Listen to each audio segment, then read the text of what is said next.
1954'te Mavi Tavus Kuşu projesinin arkasındaki İngiliz mühendisler, Sovyetlere karşı kullanmak üzere bir nükleer kara mayını tasarladılar. Ve bu canlı tavuklara bağlıydı.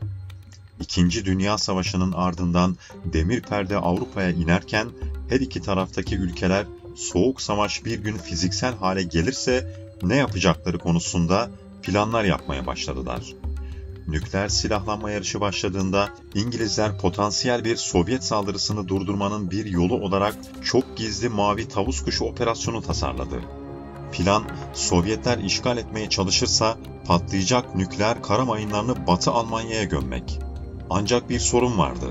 Soğuk sıcaklıklar bombaların patlamasını engelleyebilirdi. Bunun içinse çözüm, canlı tavukları sıcak tutmak için gömülü kara mayınlarının içine kapatmaktı. Gerçek olmayacak kadar tuhaf gelebilir ama Mavi Tavus Kuşu operasyonu çok gerçekti. Peki Soğuk Savaş nükleer silahlanma yarışını nasıl tetikledi? İkinci Dünya Savaşı 1945'te sona erdi. Ancak kısa süre sonra dünyayı yeni bir korku sardı. Ve bu kez çatışma nükleer güçleri karşı karşıya getirdi. 1950'lerde NATO, Varşova Paktı ile karşı karşıya geldi ve Almanya bunun sıfır noktasıydı. İkinci Dünya Savaşı'ndan sonra ikiye ayrılan ülke, Soğuk Savaş'ın kolayca kızışabileceği bir savaş alanıydı. Bölünmüş bir Berlin'de Sovyet tankları sık sık NATO güçleriyle karşı karşıya geldi. İngilizler nükleer silahlanmaya gitmeye istekliydi. 1950'lerin başında İngiliz ordusu Mavi Tavus Kuşu kod adlı köklü bir fikir buldu. Britanya'nın Kraliyet Silahlanma Araştırma ve Geliştirme Kuruluşu, Sovyetleri nükleer silahlar kullanarak engellemenin birçok yolunu araştırmıştı. Ancak Mavi Tavus Kuşu projesi biraz alışılmadık bir şey içeriyordu. Bu kuruluş, Kuzey Almanya Ovası'ndaki mayınların gömülmesini önerdi. Sovyetler bir gün Batı topraklarına geçerse, İngilizler karargah kurmaları ve depolar tedarik etmeleri için yeterince uzun süre bekler ve ardından bombaları hemen altlarında patlatırdı. Bu mayınlar da küçük değildi. Her bir silah 1945'te Nagasaki'yi yok eden bombanın yaklaşık yarısı kadar güçlüydü ve patladığında yerde bir futbol sahasından daha büyük bir krater bırakacaktı. Patlamaların ardından Avrupa'nın büyük bir bölümü radyoaktif serpintiyle kaplanacaktı. İngilizler Sovyet güçlerini patlatmanın yanı sıra nükleer kara mayınlarının işgali imkansız kılınacağını umuyordu.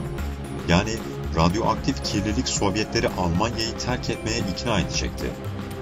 1955 tarihinde yer alan gizli bir belgeye göre ustalıkla yerleştirilmiş bir atom mayını yalnızca geniş bir alandaki tesisleri yok etmekte kalmaz, aynı zamanda bölgenin bir düşman tarafından işgal edilmesine hatırı sayılır bir süre için reddedecekti. Ancak Mavi Tavus Kuşu projesi ilk başta umut verici bir silah gibi görünse de mühendislerin çözüm bulması gereken birkaç kusuru da vardı. İngilizlerin karşılaştığı ilk ikilemlerden biri yeni kara mayınlarının nasıl patlatılacağıydı.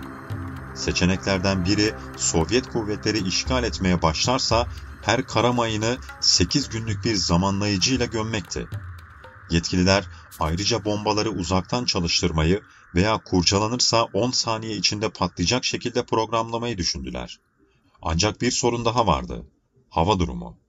Kış aylarında özellikle yer altında Kuzey Almanya'da sıcaklıklar genellikle donma noktasının altına düşer. Pek çok karmaşık parçaya sahip olan kara mayınları çok soğuduklarında başarısız olma eğilimindeydiler. İkinci Dünya Savaşı sırasında kara ordusu tavuk yetiştirdi.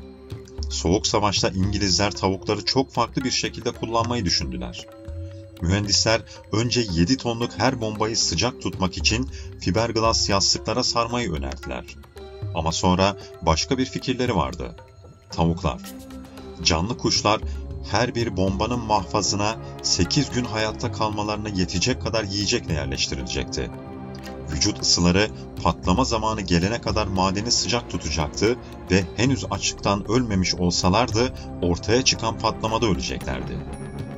Fikir ne kadar tuhaf görünse de mühendisler aslında 2 prototip ürettiler ve hatta İngiliz ordusu 1957'de 10 silah sipariş etti. Ancak yenilikçi tasarım hiçbir zaman kullanıma sunulmadı. İngilizler Mavi Tavus Kuşu projesinden vazgeçmeden önce 4 yıl uğraştı. 1958'de Savunma Bakanlığı radyoaktif serpinti ve müttefiklerinin topraklarının yok edilmesiyle ilgili endişeleri gerekçe göstererek politik olarak kusurlu projeyi iptal etti. Plan rafa kaldırıldıktan sonra bile Mavi Tavus Kuşu 10 yıllarca bir sır olarak kaldı. Aslında projenin gizliliği 2004 yılına kadar kaldırılmamıştı.